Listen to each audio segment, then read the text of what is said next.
Okay, I don't think I'm ever going to be able to give any better advice than what I'm about to give now.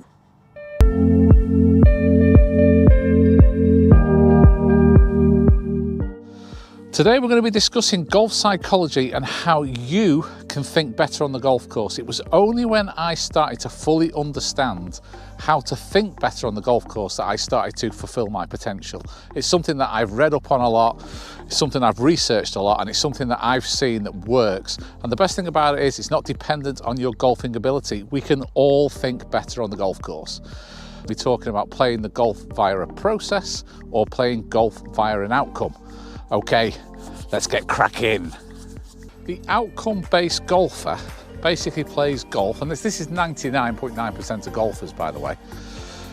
He plays golf and is ruled by the outcome of his shots, which then governs his mood, his confidence, and the way he plays his golf. So, here's some examples of how the outcome golfer tends to think. Don't go out of bounds, don't go out of bounds. Mustn't go out of bounds.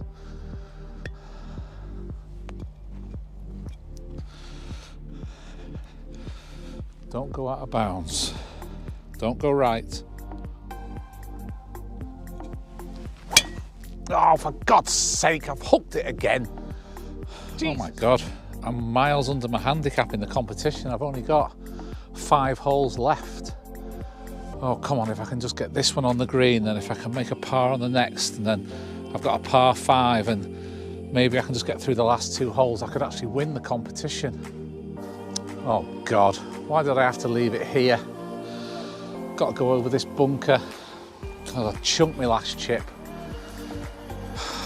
Don't chunk it again, don't put it in that bunker. That lie's not very good.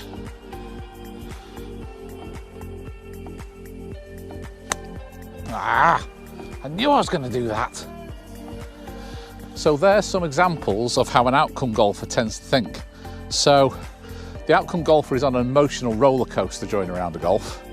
Previous outcome of shots can affect shots in today's round, where maybe they've hit it out of bounds before or duffed a chip or whatever. Outcome of shots in today's round can sometimes, good shots can breed confidence, but that tends to be short-lived because they, whether it's a realistic expectation or not, they expected to hit a great shot. Whereas bad outcomes of shots in today's round can breed a lack of confidence, anger, which then lingers and ruins 2 holes after the hole which was ruined by said outcome of bad shot. And also the outcome golfer can tend to get ahead of himself when he's doing well, which then promotes nervousness, tightness, and also you go into a protective state. The minute you start to think, oh my God, I'm doing great, if I can just par this one, par that one, maybe bogey that one, well, you've gone into a protective state and you will not make committed golf swings. So the outcome golfer really is, like I say, on a roller coaster of emotion during a round, and basically that's not where you need to be to play to your top of your ability, whatever that ability is. Now here is some examples of how the process-based golfer approaches those same situations. Visualize the shot, stick to my routine, and commit 100% to the shot.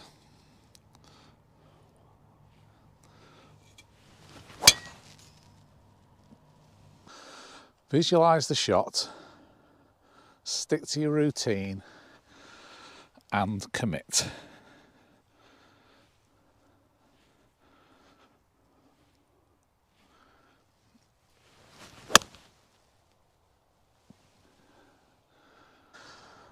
Okay, visualize the shot, execute my routine,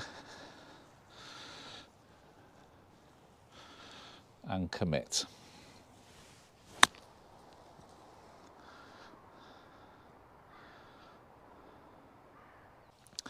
So, the process-based golfer stays in the moment, sticks to the process, and having executed the process, accepts the outcome of any shot, whether they knock it stone dead or whether they hit it out of bounds, because they did everything within their power to try and make sure that that shot was going to be as good as it could be. And that's because you visualized the shot, you stuck to your routine, and you committed to the shot. If you do that on every single shot, then you will hit far more better golf shots, and keeping yourself in the moment and keeping on an even keel of emotion will for sure mean that you will perform better on the golf course. One of the big things that the process golfer does better than the outcome golfer is, well, it's quite obvious, he accepts the outcome of the shot and doesn't let that affect what happens with the next shot. You just forget about it, because as long as you stuck to the process, you've done everything you possibly could to make sure that that shot was going to be as good as possible. The other thing where playing golf via process has a massive advantage is when you start to feel nervous. So when you start to feel nervous, by sticking to the same process and doing the same things that feel familiar, it helps you deal with those nerves better. The outcome golfer, when he starts to get nervous, tends to spend longer over the ball, starts to feel tight, starts to try and protect. Whereas you mustn't do that. You must approach every shot in exactly the same way via the same process, regardless of the circumstances of the shot or the situation. So we've only got a short shot here, but it is just to show what my process is. So the first thing I've done is I've made sure that I've got the right club, I've got my yardage from my watch, I know I've got the right club, and I mustn't have any indecision about the club that I've picked. I must be 100% committed to it. Okay, so then I stand behind the ball and I visualize the shot that I want to try and hit, whether that's maybe a low one, a high one, but to be honest with you, not making that too complicated. I also then pick out a mark just in front of my ball in line with the pin that I'm going to set up to make sure that my alignment's right. So visualize, pick my mark, I step in, I address the ball, I look down, I have one last look, and then when I look back at the ball, I then pull the trigger straight away. And I do that routine on every shot, and the timing is the same on every shot. The minute you spend a bit longer over the ball, it's time when negative thoughts tend to get into the grey matter, and then we're starting to get into a bit of trouble. And then the last thing to do is just commit 100% to the shot, everything that we've just done in the process. So stand behind, pick my target, step in, one look, down at the ball, one last look, and then go.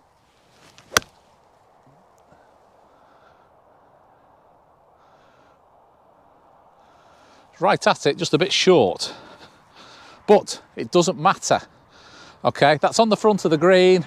I've got a shot, not as good as I hoped, but I committed to the process and I'm at total ease with where that ball is finished, because I did everything within what's within my control to try and hit the best shot I possibly could. I didn't let any factors outside of that. Maybe there's water in front of the green. Doesn't make any difference. The shot's still the same. You still stick to the same process. You don't let anything else affect what you're trying to do. You stay in the moment, you execute your pre-shot routine, and then commit to the shot. Okay, so that's it for today's video. I hope you really found that interesting, really insightful. Honestly, if you can start playing your golf through process and not be affected by outcome, I promise you, you will have a much more chance of playing to your full ability, whatever that ability is, okay? Also, you know, this is our spare time on the golf course. We don't want to be, you know, not enjoying it and getting angry and all that. You'll just enjoy your golf a lot more if you can start to play more through the process. So I'm going to do a few of these golf psychology videos. It's something that I've really researched, read up on. So in the next video, we're going to be talking about routines, the importance of that within the process that we've discussed today. So look out for that next video. Until then, stay safe, enjoy your golf, and I'll see you in the next video.